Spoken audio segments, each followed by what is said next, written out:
I've been working on making the best spin launcher possible in SFS, and today I'll show you how I did it. Let's get it.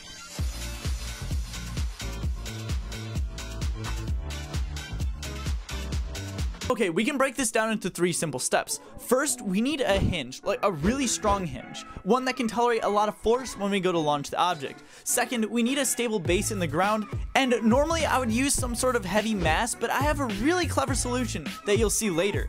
And third, we need a way to load things onto the spin launcher so we can launch things over and over again and have it completely reusable. So let's start with the hinge. In the past, I've made many hinges before, but so far this is the strongest hinge I've had, with 4 parachutes surrounding a wheel, but it just wasn't cutting it. So I had to do a bit of thinking, and I came up with this hinge. It's a wheel surrounded by 4 struts that are slightly edited so the wheel doesn't pop out, and it seems to work just fine, but I might upgrade it later. So now let's talk about the base. I said that you could use a lot of mass, but that would take a lot to actually send to space, so I have a different solution. And the different solution is using a super thin docking port to rotate another docking port. I'll show you.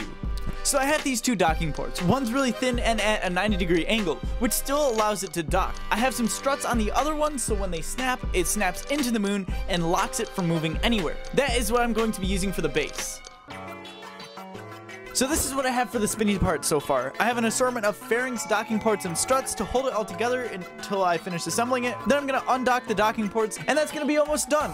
But we still have to do the loading mechanism. To do this, we're going to use a series of solar panels to align all the docking ports perfectly in place so nothing ever breaks. Now, I think I showed you everything, so it's time for an epic montage.